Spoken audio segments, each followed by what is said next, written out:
Each year, the Georgia Historical Society recognizes Georgia Day, the anniversary of the founding of the Georgia colony, as part of the Georgia History Festival. The Georgia Historical Society is the statewide educational and research institution responsible for collecting, examining, and teaching Georgia and American history. The Georgia History Festival is GHS's signature educational program, featuring a variety of public programs, exhibits, in-school events, teacher training, and classroom resources that help bring history to life for students of all ages.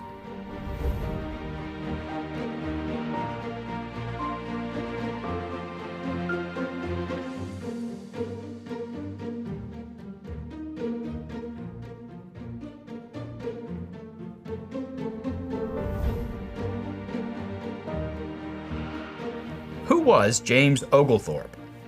As visionary, social reformer, and military leader, James Oglethorpe conceived of and realized the plan to establish the colony of Georgia. It was through his work in England in 1732 that the British government authorized the establishment of a new colony in North America, the colony of Georgia. How did Oglethorpe's vision of Georgia begin? In the years leading up to Georgia's founding, Oglethorpe's efforts to reform England's prison system gained him national attention, and he became widely regarded as one of Britain's most active humanitarians. Oglethorpe and several colleagues in Parliament believed that if given a chance, England's worthy poor, that is, those who found themselves in bad financial straits through no fault of their own, could be transformed into productive colonists. But where? Oglethorpe and his associates formed a group called the Trustees for Establishing the Colony of Georgia in America. They became known simply as the Georgia Trustees. They petitioned the Crown for a charter to plant a colony in British North America on land south of the Savannah River and north of the Altamaha River. In this new settlement of Georgia, everyone would work their own land, with slavery and large land holdings specifically prohibited. As the trustees began interviewing potential colonists, they looked for carpenters, tailors, bakers, farmers, merchants, and others with the skills necessary for the colony's success. The trustees imagined the colony as a place where settlers could achieve a comfortable living, rather than an enormous personal fortune, which had been the model for plantation life in other parts of British America. But the idea of Georgia as a haven for debtors in English prisons had vanished. Not one formerly jailed debtor was among the first colonists selected. How did Georgia go from idea to reality? On November 17, 1732, Oglethorpe and 114 men, women, and children gathered at Gravesend on the River Thames to set sail for the new colony. Following a brief stop in Charleston, the colonists sailed to Port Royal, South Carolina. While they rested, Oglethorpe and a band of Carolina Rangers went ahead to look for a place to settle.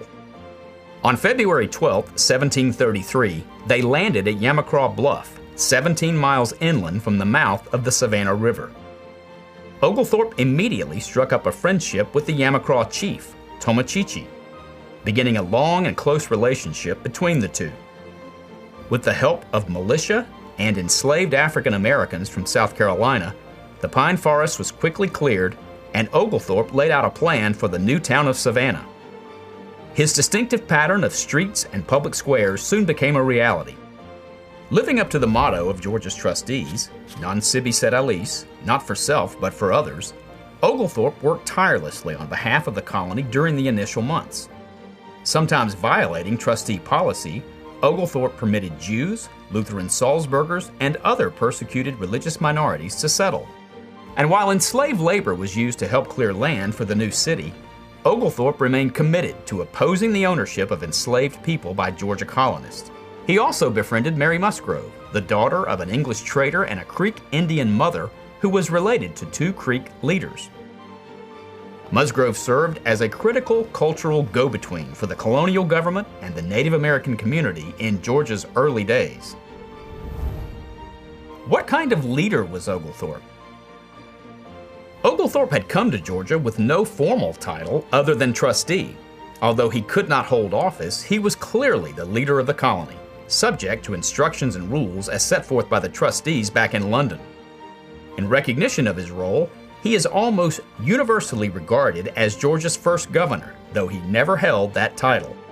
But almost from the beginning, Oglethorpe had his critics. Among those who disliked the policies of Oglethorpe and the trustees during the early years of Georgia's settlement, the group known as the malcontents voiced the loudest and most frequent complaints. In particular, the malcontents objected to the trustees' limits on land ownership and prohibitions on slavery and rum. Frustrated by the lack of local authority or change in Georgia and its administration, many of the malcontents' leaders left the colony in 1740. But the complaints continued, and when the trustees passed a law in 1750 allowing slavery, many attributed the change to the actions and writings of the malcontents.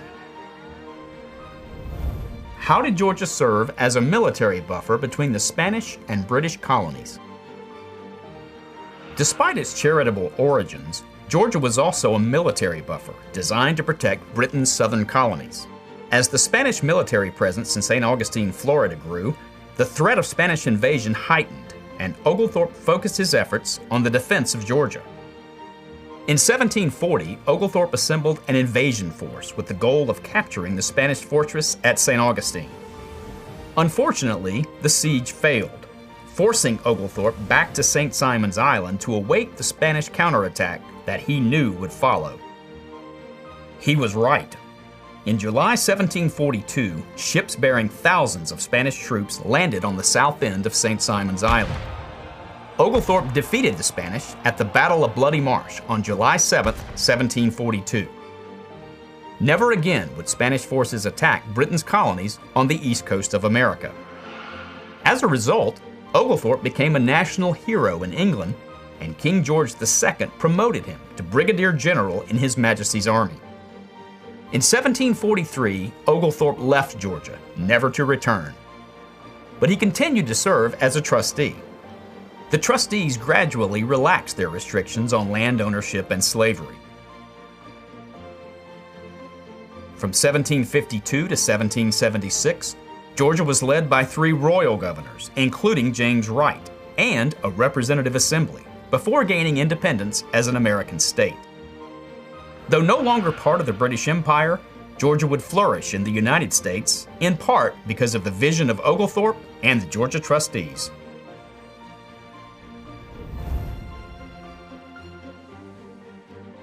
On behalf of the Georgia Historical Society and our generous sponsors, Happy Georgia Day.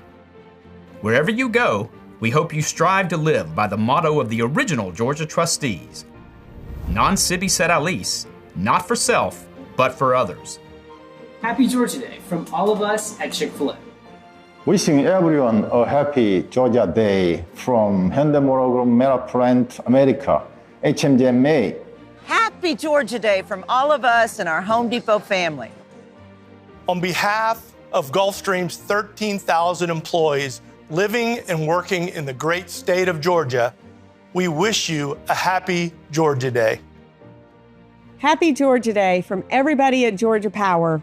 We are proud that Georgia is home to the largest generator of clean energy in the United States.